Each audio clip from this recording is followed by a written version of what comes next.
Bonjour à tous. Alors aujourd'hui, nous accueillons Germain Montero ici présent. Coucou Germain, comment tu vas? Coucou Laetitia, bah, ça va très bien hein, parce qu'il commence à y avoir du soleil, donc c'est magnifique. C'est magnifique. Alors Germain, bien sûr, il va se présenter, mais aussi nous parler donc de son atelier de ce vendredi 20 juin. Comment éduquer son enfant avec fermeté et amour, et notamment en utilisant la sophrologie et l'EFT. Ah, tu vas nous parler de quelque chose de bien sympathique en tant que parent aussi là, hein. Oui, effectivement, Laetitia, il y a pas mal de choses qu'on peut faire hein, pour apprendre à aimer et à éduquer nos enfants au quotidien, j'allais dire, hein. Alors déjà, pour ceux qui ne me connaissent pas, je suis coach pour enfants, pour adolescents. Je m'occupe aussi des grands enfants, vous voyez, c'est les chefs d'entreprise qui sont un petit peu en ramasse quelquefois. Et puis mon but, c'est quoi? C'est de redonner confiance. En fait, ça, c'est mon leitmotiv, c'est le dénominateur commun que j'utilise un petit peu à chaque fois lorsque j'ai des enfants. Parce que nos enfants, il faut que vous sachiez qu'ils sont pas bêtes du tout, hein. S'ils n'ont pas envie de travailler, c'est il leur manque de la confiance. Il faut savoir les intéresser. Donc ça fait partie de mon travail. Et c'est ça qu'au quotidien, j'essaye à chaque fois de pouvoir mettre en place pour les aider à développer une capacité, même plusieurs capacités, à la réussite. Voilà.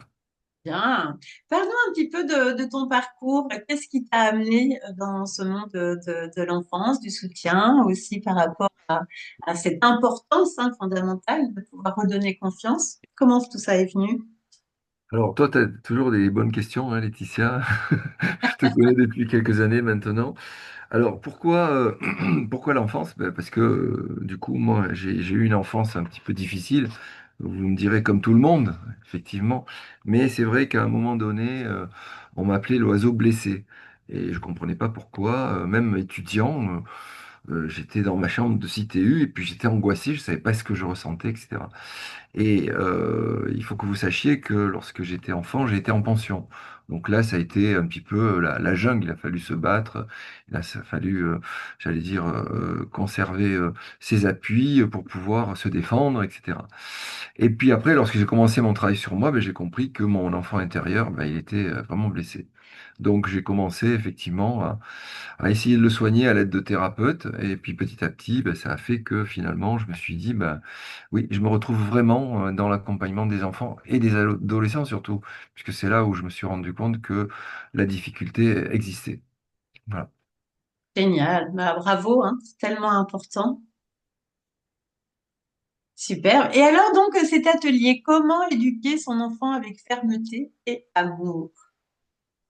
Alors cet atelier, il va, j'allais dire, être sur quatre points. Le premier, c'est recenser les besoins de nos enfants, c'est-à-dire les besoins spécifiques de nos enfants, et puis aussi les besoins spécifiques des parents, parce que Euh, malheureusement ou heureusement, ils vivent ensemble, hein, voyez-vous, ça c'est la première chose. Le deuxième pilier, ce sera sur les désirs, désirs des enfants et désirs des parents, parce que les parents, ils ont des désirs sur leurs enfants, c'est une catastrophe aussi. Voilà. Et puis le troisième point, c'est l'expression des émotions. C'est comment on peut arriver à communiquer, non pas dans la parlotte, blablabla, range ta chambre, sinon ben, t'auras une heure de colle. Bon, je rigole. Non, c'est la communication se fait au niveau de l'émotionnel. Et c'est là où tout rentre en place et tout se met en place effectivement. Donc c'est là, c'est comme ça qu'on va soigner sa relation avec nos enfants en disant des vrais oui et des vrais non. Voilà. Pour leur faire comprendre que on fait pas les choses pour faire plaisir. C'est obsolète aujourd'hui, hein. On n'est plus dans cette éducation-là. Et voilà. Et puis on va trouver et chercher les autosaboteurs qu'il y a chez les enfants et les autosaboteurs qu'il y a chez les parents. Voilà, en gros, c'est ça. Et puis, je vous donnerai aussi des recettes pour pouvoir mettre en place les atouts, les aider à plutôt appuyer sur les atouts et puis ne pas nourrir les autosaboteurs. C'est quelque chose qui va aller dans ce sens-là. Génial. Quand tu parles d'auto-saboteur, qu'est-ce que tu veux dire exactement? Alors, les autosaboteurs, c'est ce qui nous empêche de réussir, en fait, hein. C'est, par exemple, tu es nul, tu y arriveras jamais, ta sœur, elle est meilleure que toi. Enfin, bon, tout ce verbiage-là qui n'a aucun intérêt, qui ne fait que descendre l'estime de soi, ça n'a rien à voir. Ouais, tout à fait, hein. Et après qu'on se trimballe pendant des années, hein, avant de pouvoir s'en dépêtrer. Donc, d'où l'importance d'agir au plus tôt C'est et ça. puis de mettre de la conscience dessus, y compris pour les parents. C'est très intéressant, hein. Oui, tu as raison, Laetitia, c'est un petit peu, j'allais dire, un sacerdoce que je me suis mis en place, c'est de travailler avec les enfants pour gagner du temps. Mm. Comme tu dis, on va se le traîner pendant des années et des années. Non, ce qui est important, c'est qu'on en prenne conscience tout de suite, que les parents qui soient un peu éveillés, bah, ils soient là pour entendre des choses. Et puis les enfants que j'accompagne, bien sûr, les aider à stopper net des choses qui sont complètement morbides, quoi, on va dire, hein, c'est ça. Et puis si les parents aussi que j'accompagne, parce que j'en accompagne aussi, hein, ça va en même temps, bah, eux aussi qu'ils fassent leur prise de conscience et qu'ils se rendent compte que bon, quand ils étaient enfants, bah, ça a été quelque chose, mais là maintenant, il faut pas reproduire le même schéma qu'ils ont hérité de l'enfance. Voilà. Mm. Et quand tu nous parles des outils dans ton titre, hein, avec la sophrologie et l'EFT. Alors, oui, alors, ma base, c'est le coaching, hein, parce que le coaching, ça structure, hein, donc c'est toujours important, ça met des fondations, hein, effectivement. Et ensuite, une fois que ben, la séance se fait, j'ai des outils que je propose à chaque fois. Et ensuite, je vois ce qu'il faut faire. Est-ce qu'on travaille sur les autosaboteurs? L'EFT marche très très bien, hein, c'est tapotement, hein, je rappelle un petit peu ce que c'est que l'EFT pour ceux qui ne le savent pas. C'est une technique américaine qui allie à la fois la médecine traditionnelle chinoise et les neurosciences. Donc on tapote sur les points d'acupuncture. Là, je vous montre un petit peu comment on fait. Et on travaille sur un problème spécifique. Ensuite, la sophrologie, elle permet d'anticiper et de préparer l'avenir, hein. Par exemple, préparation aux examens. Donc là, il y a 3 séances, hein. La première séance, c'est l'examen réussi, bien sûr, puisque moi, je suis toujours dans le sens positif. Le deuxième, c'est pendant l'examen, et puis c'est avant l'examen. Voilà. Donc ça, c'est un exemple que je peux donner aussi. Bien, super. Et aujourd'hui, donc, dans ton activité, comment tu fais? Tu fais à la fois du soutien donc pour les enfants et les ados, à la fois la fonction parentale. Comment tu fonctionnes? Et ben un peu tout ça en fait, hein. Donc les parents qui sont OK, ben, je les coach, hein, parce que c'est la source, on va dire, hein, ça c'est important. Après, le coaching pour les enfants représente aujourd'hui à peu près, pour moi, c'est à peu près euh, 60%, je pense. Parce que avant c'était 40%, mais là je me rends compte que c'est plus 60%. Parce que quand on travaille sur un comportement, sur un savoir-être, eh bien, le reste va venir de soi et l'enfant, il va retrouver l'envie de travailler, etc. Bon, dans certains cas, bon, il y a des lacunes, il faut reprendre les choses. Donc là, je fais effectivement du soutien scolaire, hein. Je m'appuie sur des personnes qui sont dans les mathématiques, etc. Moi, je peux travailler sur les langues étrangères, le français, la philo, ce genre de choses. Voilà, je suis prof d'espagnol de temps en temps, hein, lorsque j'ai envie de faire des remplacements. Mais j'allais dire, la base, le fondamental, c'est le coaching. Et je crois que plus on va travailler, plus ça va devenir en grande partie la majorité. Bon, je vous parlais de 60%, je pense que le coaching devrait prendre à peu près 80%, hein, et le reste 20%. C'est juste pour rattraper les bases, hein, mais je pense que c'est sur le savoir-être qu'il faut travailler. Complètement, hein, ce savoir-être et puis remettre cette dimension, hein, tu parlais de l'estime tout à l'heure, de l'image de soi. Et je dirais même aussi retrouver un peu ce pétillement. J'ai vu beaucoup d'enfants et d'adolescents, enfin de plus en plus, qui sont aussi déprimés, où il y a vraiment quelque chose qui est à plat, où il n'y a plus cette impulsion. Et là aussi, ton rôle est très important, hein, autant pour l'identité que pour cette réouverture, en fait, hein. Alors là, ce qui se passe, c'est au niveau des besoins. J'en parlerai lors de ma conférence, hein. Euh, bon, je peux faire un petit scoop, c'est que les enfants, il faut qu'on arrive à satisfaire trois des besoins. Le premier, c'est le besoin d'être aimé. L'enfant, il a besoin de se sentir aimé. pour être bien. Ensuite, il a besoin de se sentir entendu, hein. C'est-à-dire que papa, maman, voilà, je pense que la Terre, elle est plate. Au lieu de dire ben, n'importe quoi, elle n'est pas plate. Oui, mais c'est engager la conversation avec lui, etc. Et puis, dernier point, c'est papa, maman, ben, j'ai 8 sur 20. Ah ouais, mais tu aurais pu mieux faire, etc. Bon, ben, vous connaissez un petit peu tout ça. Non, c'est pas ce qu'il faut faire, c'est lui dire, ben, super, tu as eu 8, je te félicite, hein, et puis tu as une marge de progression, tu vas pouvoir passer. Donc, il a besoin d'être entendu. Voilà les trois besoins, en gros, des enfants qu'il faut arriver à satisfaire, nous parents. Oui, et puis d'être encouragé, en fait, hein, et pas rabaissé. Tout à fait, tout à fait, c'est ça. Waouh, merci beaucoup, Germain. Et aujourd'hui, alors, ton grand pourquoi, si tu avais un grand rêve là que tu aimerais réaliser, ça serait quoi? J'ai pas entendu, excuse-moi.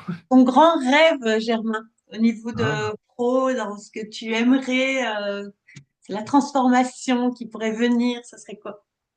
transformation de la planète, tu veux dire? Non, je pense qu'il y a du boulot. Je pense que, on a besoin d'être là pour apprendre des choses.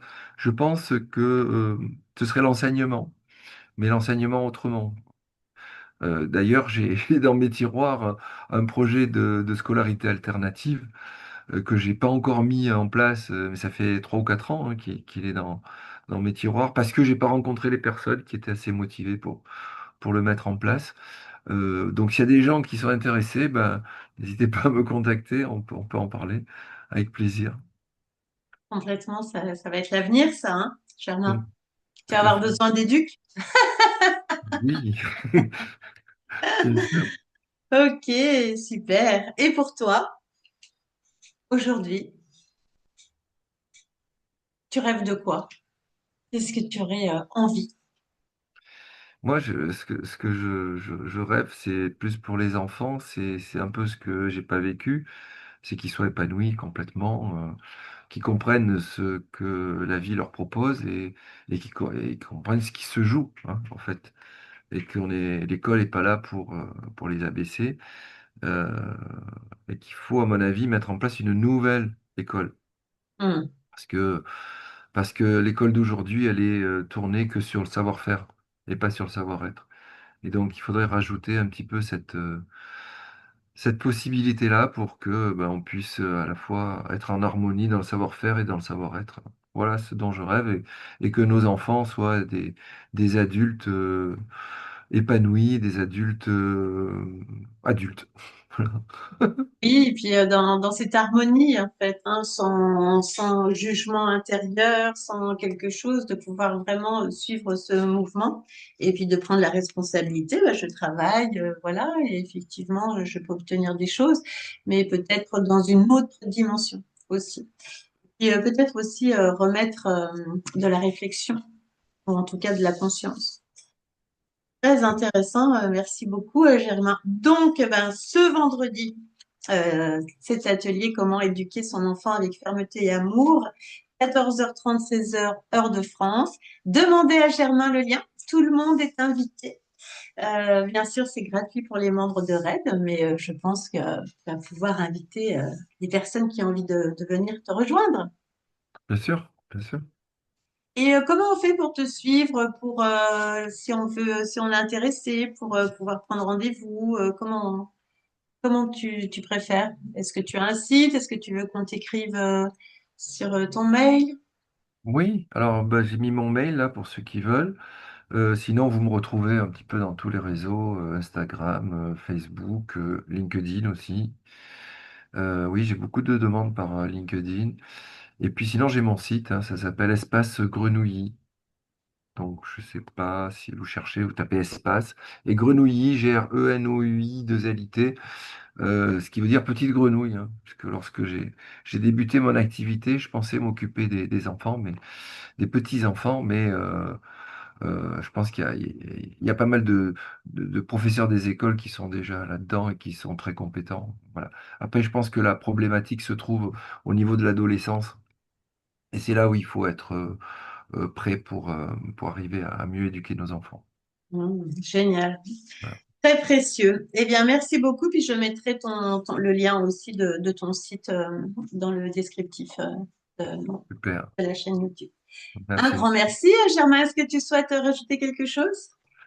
Non, je pense que j'ai tout dit. Venez à la conférence, hein. Je suis en forme cette semaine, donc on va pouvoir échanger. Ça va pas être une conférence monologue. J'espère que j'aurai des questions et tout ça, et des cas concrets pour pouvoir un petit peu vous aider à les résoudre, tout simplement. Eh bien, c'est carrément super. Merci beaucoup, Germain. Et puis, Merci à toi. bravo pour ce que tu fais pour nos enfants, pour nos ados. Et c'est tellement précieux. Merci Laetitia, merci de ton accueil. À très Une belle bientôt. journée.